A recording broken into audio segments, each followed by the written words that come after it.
Tem um monte de vídeo já aí na internet falando sobre isso, um monte de artigo. A gente trouxe um aqui, que é lá do Fireship, né? Que é que grandes projetos estão removendo o TypeScript, né? Então, tem uma linha aí. Óbvio que tem lá... também fico sempre com o pé atrás, porque é tipo, isso aqui, qual é a origem disso aqui? Eu gosto sempre de saber aonde, né? Então, fui investigando qual é a origem. Tá lá um artigo do DHH lá, o criador do Rails, né? Lá do 37 Science e tal. E um artigo dele falando que ele tem um pull request lá no Turbo, que é aquele projeto lá que eles criaram, para remover o TypeScript, para tirar, né? Então, tem um monte de outros grandes projetos que estão fazendo isso. O Svelte está fazendo isso, né? Então, é interessante. Eu vou botar na tela para a gente ver aqui o vídeo. Um pedacinho só do vídeo, que é lá do Fireship. Vamos assistir aqui. 2023, and you're watching the Code Report. Many years ago in 2017, legendary JavaScript user Kent C. Dodds said, "I don't use TypeScript, so I don't ever plan on supporting it." In 2019, he goes on to say, "Your impassioned love of TypeScript is sort of freaking me out." And finally, in 2023 comes capitulation. TypeScript is one, and it's only a matter of time you're using it whether you like it or not. But this is the sign of a good developer. You have to be open-minded and willing to adapt to new tools, and sometimes tools you don't even like. But the big question here is, did TypeScript really win? Because recently the turns have started to table. A bunch of big open source projects have decided to ditch TypeScript in favor of vanilla JavaScript. To understand the shocking turn of events, we'll need to go back to the very beginning in 2012 when TypeScript was first released by Microsoft. Nobody really cared at first, but then a few years later it was adopted by the Angular 2 framework, which everybody thought was crazy. But here's the thing, first they think you're crazy, then they fight you, then you change the world. Or you go to jail. By the early 2020s, TypeScript was everywhere, at which point most of its haters had been converted into true believers. But now, right as we're about to reach the glorious climax of TypeScript saturation, you've got big libraries like Svelte, Drizzle, and Turbo deciding to ditch TypeScript from their code bases. To be clear, that just means that they're not going to use TypeScript when developing these libraries, but as an end user in a framework like Svelte, for example, you're still able to use TypeScript just like normal. But how... Então, aqui o que ele falou, o Turbo é o projeto esse lá da empresa lá, esqueci o nome da empresa, do DHH, que é o criador do Rails lá. Mas é o que eles estão, o Rails, se eu não me engano, é o que o Rails está usando, né, para a parte de JS. Que basicamente o que eles fizeram foi realmente tirar tudo que se tinha, né? Isso há um tempo atrás, acho que já faz mais de ano. Que eles tiraram tudo que se tinha de complexidade relacionada a JavaScript, né, e criaram esse Turbo, né, que é baseado em links e tal, e tudo mais. E, bom, eles também agora têm esse pull request lá para remover o TypeScript. Então, não sei, assim, por um lado eu entendo, assim, e concordo até, sabe, porque qual a alternativa que a gente tem ao TypeScript, né? Porque a gente cai naquela, a gente vive isso diariamente também, né, Felipe, que tu não sabe qual tipo tu quer, ou sei lá o que, tu vai botar N. Então tem um monte de código aí com type N, né? Ou um monte de coisa desnecessária que tu faz só para o editor não ficar vermelhinho, né? A gente tem que ser honesto, é isso, né? Então, por esta perspectiva, eu entendo, assim, e claro, ela fica um pouco mais forte quando a gente elimina a necessidade de um compilador, né? Então, se a gente deixa de usar TypeScript, a gente tem já um passo enorme que consome tempo, consome um monte de coisa que a gente não precisa mais fazer. E também, que é a solução que eles mostram aqui, e é o que o time do Svelte lá tem feito, por exemplo, que é usar o JS-Doc, né? Que se a gente analisar friamente, aí é a parte que eu concordo. Analisando friamente, o JS-Doc resolve. Se tu quer tipar, porque ele também gera tipos, né? Então, se a moral é... Porque continua sendo JavaScript no final das contas. Né?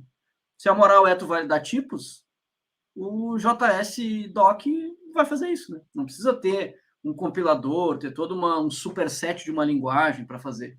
Então, com essa perspectiva, assim, eu meio que concordo, assim. Não sei o que tu acha.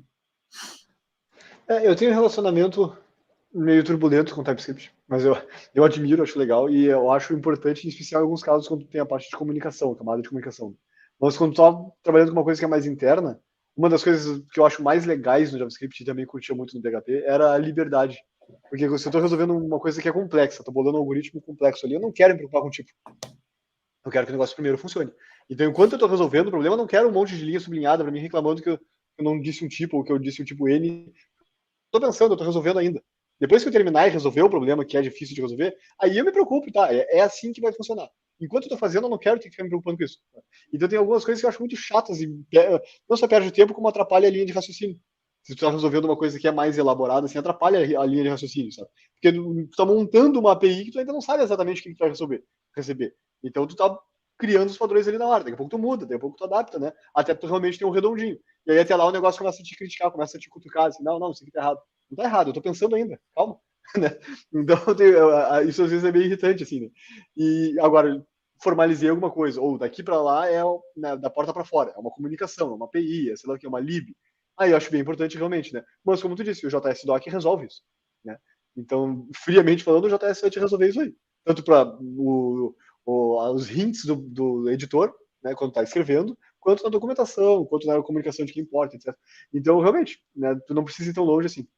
E aí o que eles falaram é que eles não tiraram suporte ao TypeScript, o que eles tiraram foi, não usamos mais oficialmente no nosso core, né, no nosso source. Tu quer utilizar usando o nosso core, tu pode.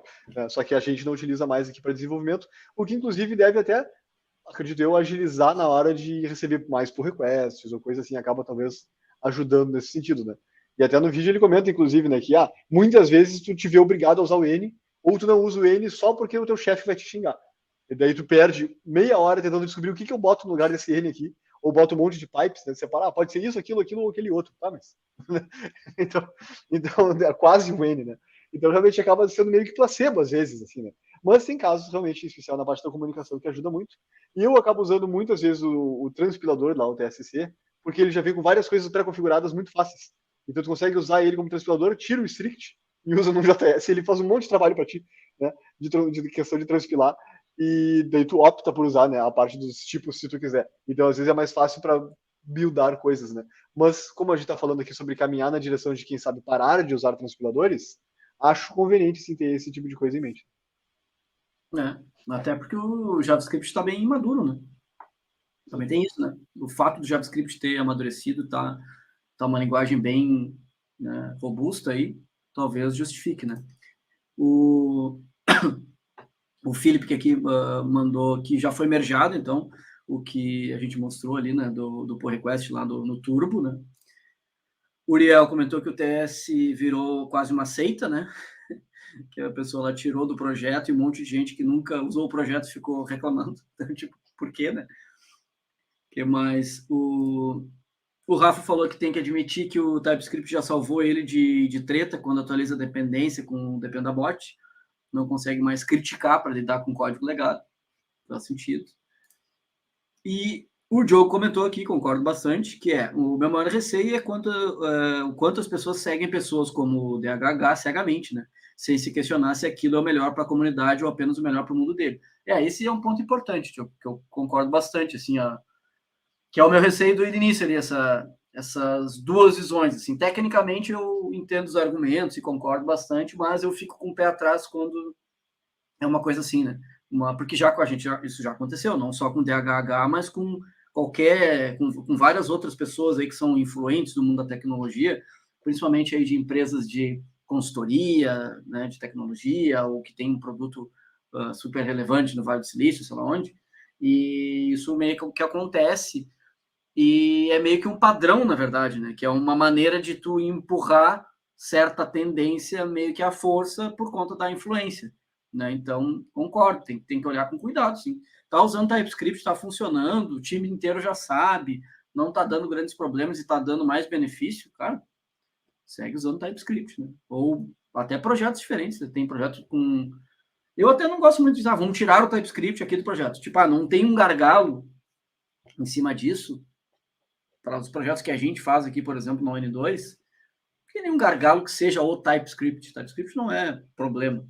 Então, muito provavelmente a gente não vai mudar, né? Não faz sentido. Né? Inclusive, tem que entender também como é que essa regra vem de cima para baixo, por assim dizer. Né? Porque, por exemplo, eles podem simplesmente tirar lá o strict, tirar algumas regras do transpilador e seguir usando, na verdade, o transpilador. Né?